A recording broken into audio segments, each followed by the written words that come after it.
So, today we are going to do chapter 3 of class 6 What is government? So, before starting the chapter, आप लोगों ने government बहुत बार सुना होगा कि गवर्नमेंट ने आज ये किया, गवर्नमेंट ये कर सकती थी, है ना, न्यूज़ में अपने पेरेंट्स से. So, let us look what is government exactly. Okay. So, let's start the chapter. Every country needs a government. हर कंट्री को एक गवर्नमेंट की ज़रूरत होती है to make decisions and get things done, ताकि डिसीजंस ली जाए और चीज़ें करी जाएं. These can be decisions about where to build roads कहाँ बनाए जाएं, एंड स्कूल्स, और how to reduce the price of onions when they get too expensive, or ways to increase the supply of electricity.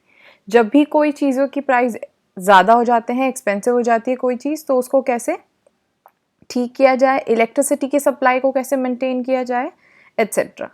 The government also takes decision on many other social issues. और कौन कौन से social issues होते हैं जो सबके लिए socially, जो सबके लिए इम्पॉर्टेंट हैं.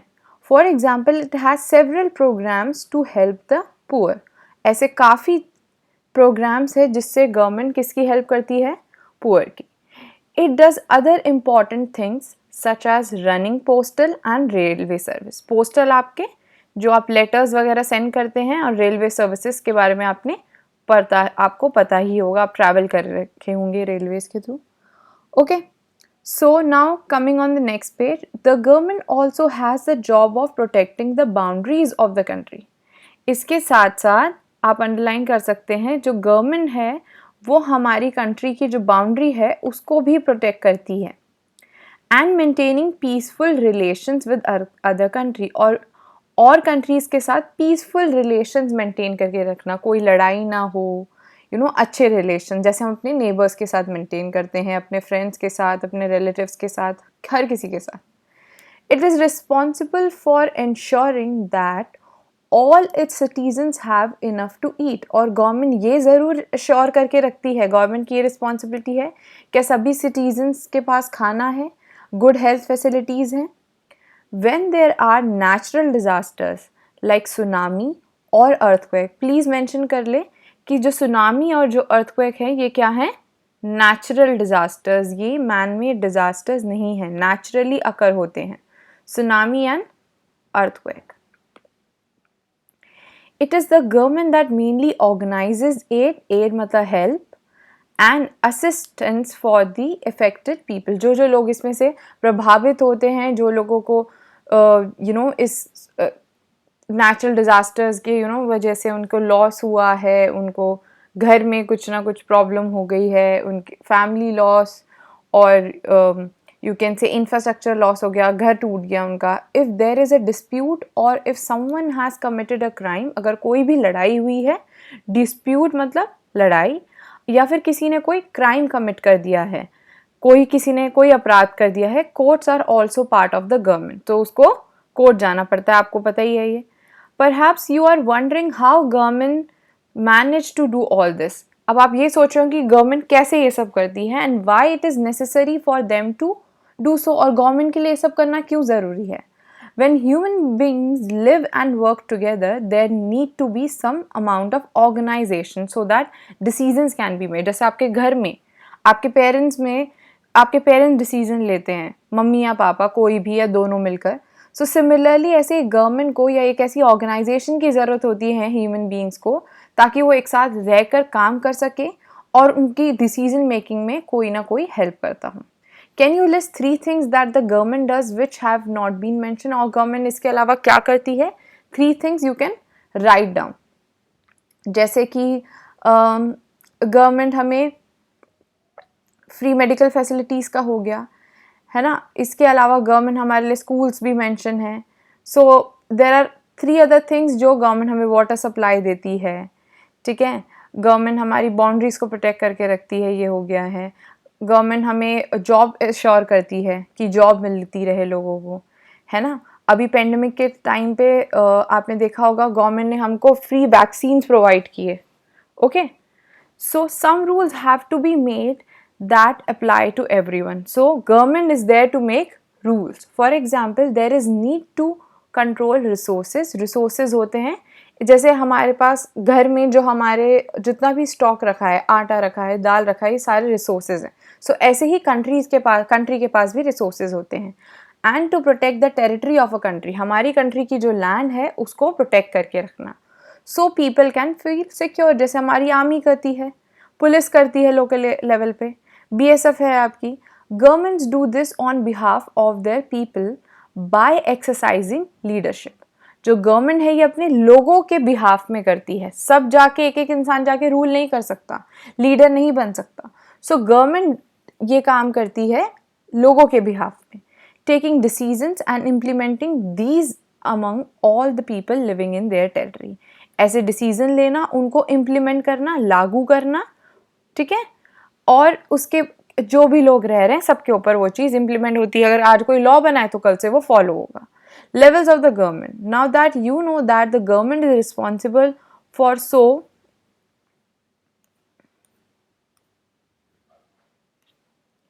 so many different things, you can think of how it managed to do all these. अब गवर्नमेंट इतनी सारी चीज़ों के लिए तो रिस्पॉन्सिबल है, तो गवर्नमेंट करती कैसे है?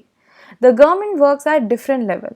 एट द लोकल लेवल, एक तो local level, at the level of the state, फिर स्टेट लेवल आता है, and at the national level, जो पूरे नेशन के लेवल पे हो।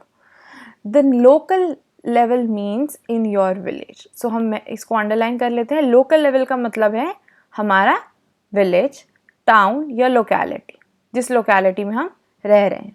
फिर आता है आपका state level. State level would mean that which covers an entire state, like Haryana, Assam and, ठीक है, ये यहाँ तक कोई भी स्टेट हो सकता है। अगर आप उत्तर प्रदेश में रह रहे हैं तो यूपी हो गया, ठीक है, दिल्ली आपका यूनियन टेरिटरी है, एंड आप राजस्थान में रह रहे हैं तो Rajasthan. And the national level relates to the entire country. Entire country, you can see the political map of India has been mentioned here. So later in this book you will read about how local level government functions. हम बाद में इसी book के अंदर civics में पढ़ेंगे, political science में, कि local level पे government कैसे function करती है। And when you go into the new few classes you will learn about कि government कैसे work करती है central और state पे, ठीक है। तो अभी हम इस बुक के अंदर हम यही पढ़ेंगे कि लोकल लेवल ऑफ गवर्नमेंट कैसे फंक्शन करती है। Now coming on the next page which is your administrative divisions, ठीक है। इंडिया कैसे कैसे एडमिनिस्ट्रेटिव डिवीजन्स में डिवाइडेड है। इसमें आप डिस्ट्रिक्ट्स देख सकते हैं, हर स्टेट में कितने कितने डिस्ट्रिक्ट हैं, very small over here, okay. Now coming on the next page, laws and the government, okay, page number 31, laws and government. The government make laws. Laws आप simple language में बोल सकते हैं rules. And everyone who lives in the country has to follow these. Government क्या करती है? Laws बनाती है और country में जितने लोग हैं सबको इन्हें follow करना है। This is the only way government can function. यही तरीका है जिससे government function कर सकती है। Just like the government has the power to make decision. Government के बाद decision making power है। It has the power to exercise to enforce its decision. इसके अलावा गवर्नमेंट क्या करेगी? पहले तो उस लॉ बनाएगी, ठीक है, डिसीजन लेगी, फिर उसके बाद उसको एनफोर्स करेगी, उसको लागू करेगी लोगों को कि okay now I have make a decision, now you have to follow it. For example there is a law that says, एक ऐसा लॉ है that all persons driving a motor vehicle must have a licence. Licence होना चाहिए। Any person caught driving a vehicle without a license can either be jailed or fined a large sum of money. अगर किसी के पास licence नहीं है तो या तो वो जेल जाएंगे या फिर उनको कुछ ना कुछ एज अ वो टैक्स भी नहीं कह सकते, एज अ फाइन पे करना पड़ेगा। Without these laws the government power to make decision is not of much use. अगर गवर्नमेंट ने जो लॉ बनाए हैं अगर वो इम्प्लीमेंट नहीं होंगे तो वो यूज के ही नहीं, वो तो बन के रखे हुए हैं। जैसे घर में रूल्स बनते हैं तो कोई फॉलो नहीं करता तो दे आर यूजलेस। बट लेकिन व्हेन गवर्नमेंट मेक लॉज तो गवर्नमेंट इंश्योर करती है कि वो लॉज फॉलो हो रहे हैं। इन एडिशन, और जो नहीं करता उसको जेल होगा या फिर आपको फाइन पे करना पड़ेगा। In addition to any actions that government can take, there are also steps that people can take if they feel that a particular law is not being followed. Government के साथ साथ लोगों को भी अगर लगता है, जैसे मुझे लगता है अगर कोई लॉ फॉलो नहीं हो रहा है if a person feels for example that they were not hired for a job, अगर उनको जॉब नहीं मिल रही है बिकॉज ऑफ देयर रिलीजन और कास्ट, रिलीजन उनका धर्म हो गया, कास्ट उनकी जाति हो गई, he or she may approach to the court and claim that the law is not being followed. Law follow नहीं हो रहा, क्यों? क्योंकि कोई भी इंसान को ऐसा लग रहा है कि उसको जॉब नहीं मिल रही क्योंकि उसका रिलीजन या कास्ट अलग है. The court can then give orders about what should be done. फिर कोर्ट क्या करेगी? ऑर्डर देगी क्या करा जाए. Now types of government. Who gives the government this power to make decisions and enforce law? तो गवर्नमेंट को ये पावर किसने दी कि वो डिसीजन ले और फिर लॉ को इन्फोर्स करे, जो भी रूल बनाती है उसको इम्प्लीमेंट करे. The answer to this question depends on the type of the government there is in the country. किस तरीके की गवर्नमेंट है, ठीक है, आपकी कंट्री में. इन अ डेमोक्रेसी, अगर हम डेमोक्रेसी की बात करें, it is the people who give government the power. तो ये डेमोक्रेसी में कौन देता है गवर्नमेंट को ये पावर? लोग ही देते हैं. India being a democratic country, आपको पता है हमारे इलेक्शंस होते हैं तो हम ही अपने रिप्रेजेंटेटिव्स चूज करते हैं, है ना. आप लोग देखते होंगे इलेक्शन के टाइम पे आपके पेरेंट्स वोट डालने जाते हैं, फिर दे कम होम, थोड़े दिनों बाद रिजल्ट आता है, सब न्यूज़ में देखते हैं, ठीक है, टेलीविज़न पे कि अच्छा ये मेंबर इलेक्ट हुआ है, ये इलेक्ट हुआ है, ऐसे करके. So they do this through elections in which they vote for particular person and elect them. हम एक पर्टिकुलर इंसान को वोट करते हैं और वो इलेक्ट होता है. Once elected these person form the government. जब धीरे धीरे करके सारे लोग इलेक्ट हो जाते हैं, सारे representatives, then they form a government. In a democracy, the government has to explain its actions and defend its decision to the people. Democracy में गवर्नमेंट को एक्सप्लेन करना है कि वो क्या कर रही है, अगर उसने क्या डिसीजन लिया है, और अगर उसके डिसीजन को डिफेंड भी करना है. अगर लोगों को लगता है गलत है, गलत डिसीजन लिया है गवर्नमेंट ने, तो गवर्नमेंट को ये उसको डिफेंड करके दिखाना पड़ेगा लोगों को, नहीं, this is for the welfare of everyone. Another form of government is the monarchy. Please इसको मेंशन कर लें. मोनार्की होता है जहाँ पर किंग और क्वीन डिसीजन लेते हैं. जो मेन हेड है कंट्री का वो किंग या क्वीन है, नॉट लाइक प्राइम मिनिस्टर और president which we have in our country. So in the monarch, king or queen has the power to make decisions and run the government. The monarch may have a small group of people to discuss matters with, but the final decision making power remains with the monarch. जो इन monarchy में क्या होता है, जो final decision है वो king और queen ही लेगा. उसके पास अपने मिनिस्टर्स या कुछ भी लोग हो सकते हैं जिनके साथ वो डिस्कशन कर सकता है. अनलाइक इन अ डेमोक्रेसी, लेकिन डेमोक्रेसी में ऐसा नहीं है. Kings and queens do not have to explain their action और defend the decisions they take. लेकिन डेमोक्रेसी में क्या होता है, जो गवर्नमेंट है वो क्या करेगी, अपने एक्शंस को एक्सप्लेन करेगी. हमने जस्ट अभी ऊपर पढ़ा कि अगर गवर्नमेंट कोई डिसीजन लेती है तो वो उसको एक्सप्लेन करेगी और डिफेंड करेगी अगर लोगों को लगता है उसने कोई डिसीजन गलत लिया है. लेकिन मोनार्की में ऐसा नहीं है. किंग और क्वींस को अपने एक्शंस को डिफेंड नहीं करना पड़ता. अगर उन्होंने कोई एक्शंस ले लिए हैं तो ले लिए भाई, okay. You can not question king और क्वीन. सो ये एक पॉजिटिव पॉइंट है डेमोक्रेसी का. अपनी गवर्नमेंट को क्वेश्चन कर सकते हो कि आपने ऐसा क्यों किया. Now coming on page number 32, democratic government. इससे पहले हम ऊपर डिस्कस करेंगे. Do you think it is important for people to be involved in decision that affect them? Give two reason for your answer. आपको ऐसा क्यों लगता है अगर कोई डिसीजन लिए गए हैं तो उसमें आपकी इन्वॉल्वमेंट होनी चाहिए. घर में अगर मम्मी ने आपके लिए रूल बनाया है that you have to watch TV only for 1 hour, so should she discuss it with you? वो आपसे डिस्कस कर सकती है कि किस टाइम पे आप देखना चाहेंगे, है ना. So you are involve in that decision making. Why? Because the decision has been taken for you. Which type of government would you prefer to have in the place you live in and why? किस तरीके की आप government पसंद करते हैं, क्या आप monarchy पसंद करते हैं या डेमोक्रेसी, और क्यों? Which of the statements below is correct? Correct दो sentences that you think need correction. इसमें से कौन से करेक्ट है? नीचे आपको 3 सेंटेंसेज दिए गए हैं और अगर वो करेक्ट नहीं है तो आप उन्हें करेक्ट करेंगे. First, in a monarchy the country citizens are allowed to elect whomever they want. Monarchy में इलेक्शन की लोगों को राइट नहीं होता, they do not have right to elect. So नहीं, रॉन्ग है। मोनार्की की जगह आप यहाँ पर क्या करेंगे, डेमोक्रेसी। सो डेमोक्रेसी में लोगों के पास they are allowed to elect. फिर बी में, in a democracy a king has absolute powers to rule the country. No, democracy में नहीं, मोनार्की में क्या है, किंग के पास एब्सोल्यूट पावर होती है कि वो रूल कर सकता है। डेमोक्रेसी में किंग के पास कोई पावर नहीं है। In a monarchy people can raise question about the decision the monarch takes. No, monarchy में नहीं है। मोनार्की में ये राइट नहीं दिया गया है लोगों को कि वो ask, they can you know they go and ask the monarch, king or queen कि why you have taken this decision. So no, they cannot. अब है democratic government. India is a democracy. This achievement is the result of a long and eventful struggle. तो ये हमें क्यों democracy मिली, क्योंकि बहुत लंबा struggle किया गया इंडियन लोगों ने इसके लिए. As you know, the democracy क्या बोलते हैं, before the Britishers हमारे पास king और queen थे, monarchs थे. लेकिन जब वी वॉन्ट कि ब्रिटिशर्स यहाँ से चले जाए, when we wanted independence, then we wanted a different kind of government. So democracy is the result of that struggle. There are other places in the world where people have also struggle to have democracies.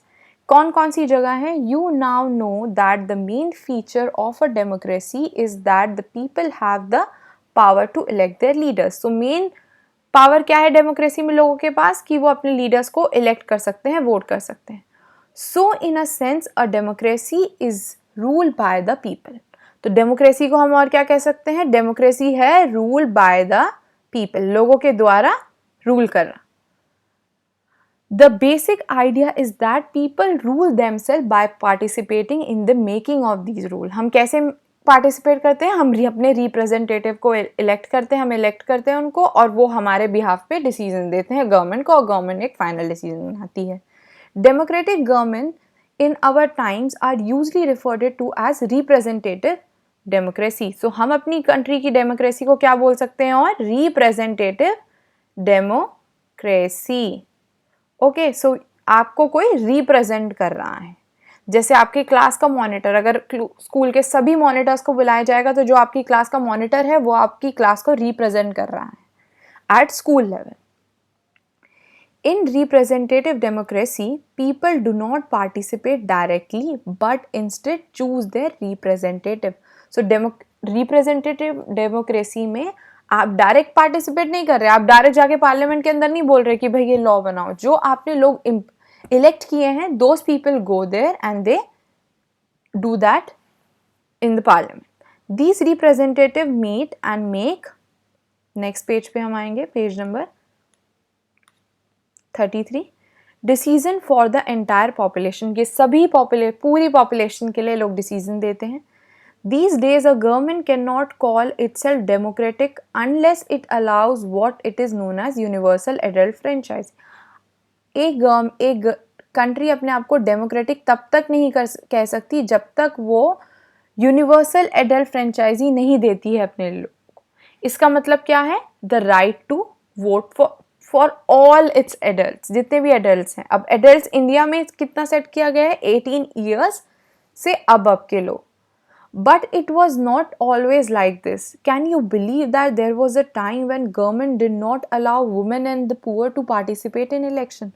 पहले सिर्फ main को ही voting rights थे, women को या जो लोग गरीब थे जिनके पास एक पर्टिकुलर अमाउंट ऑफ मनी नहीं था, उनको गवर्नमेंट वोटिंग राइट्स नहीं देती थी.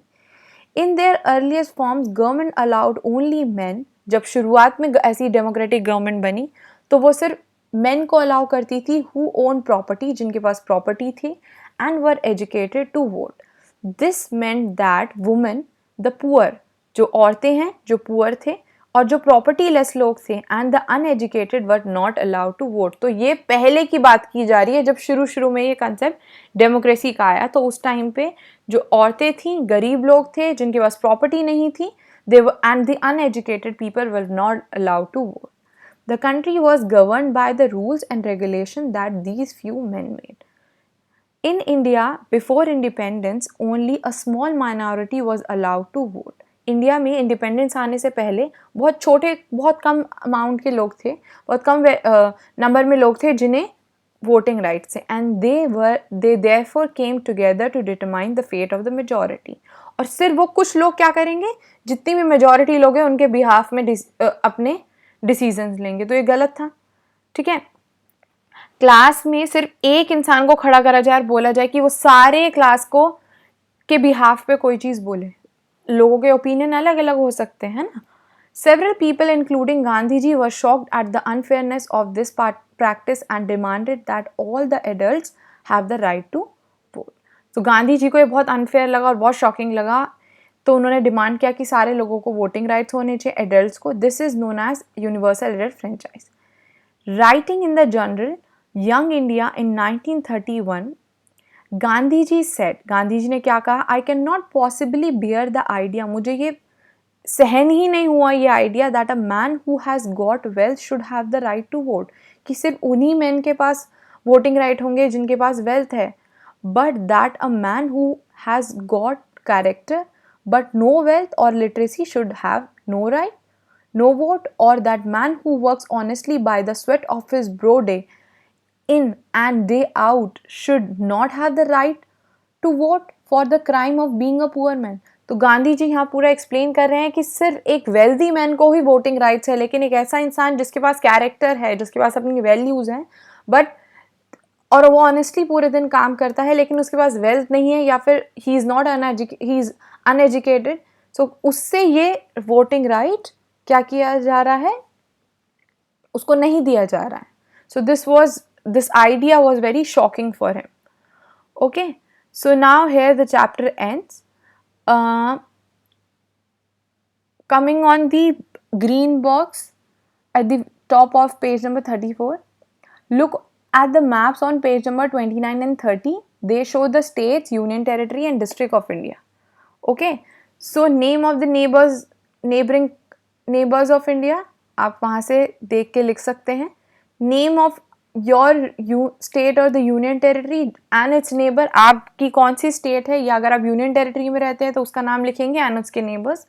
Names of your district and its neighbours, आपका जो डिस्ट्रिक्ट है और उसके neighbours. Routes from your district to the national capital, आपका जो डिस्ट्रिक्ट है वहाँ से जो रूट्स हैं national capital, that is your Delhi, वहाँ के you can look on page number 29 and 30 on the maps given on page number 29 and 30.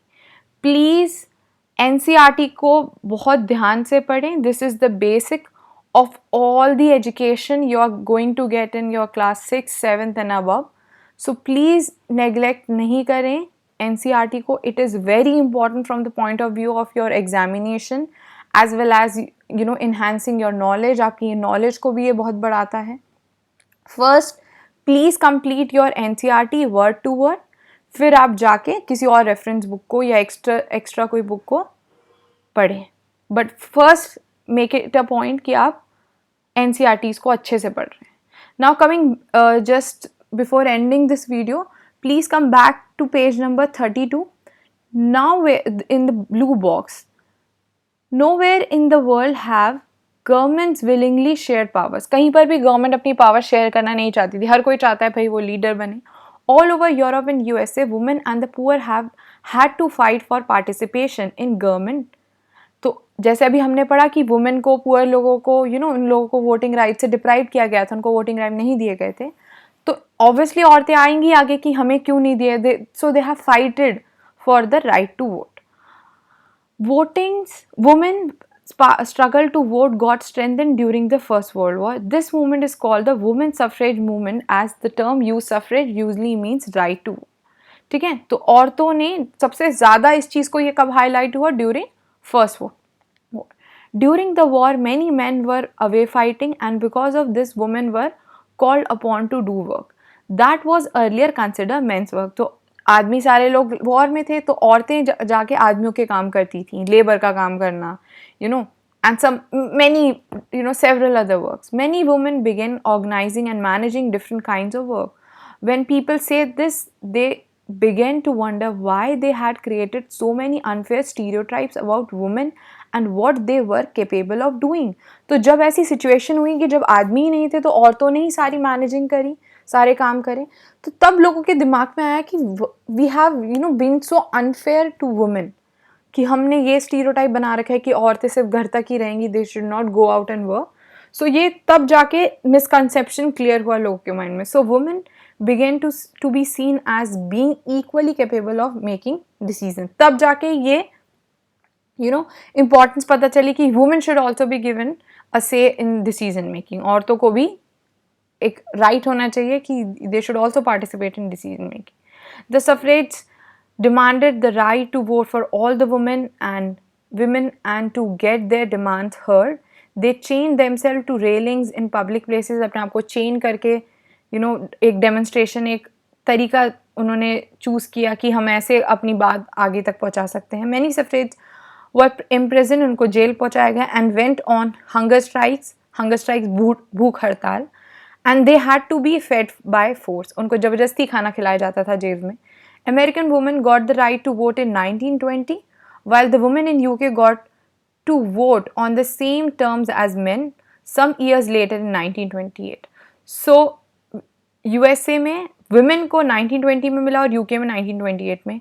और you will be amazed to know कि इनसे कहीं टाइम पहले वहाँ पर आदमियों के पास the men had right to vote. But we should be glad कि इंडिया में voting rights for both men and women were given at the same period of time. That was when the constitution was made and implemented. Okay, so here this video ends. Please concentrate on NCERT and then go on to another books for reference or for extra knowledge. Thank you, and all the suggestions are welcome. You can comment below. Thank you so much.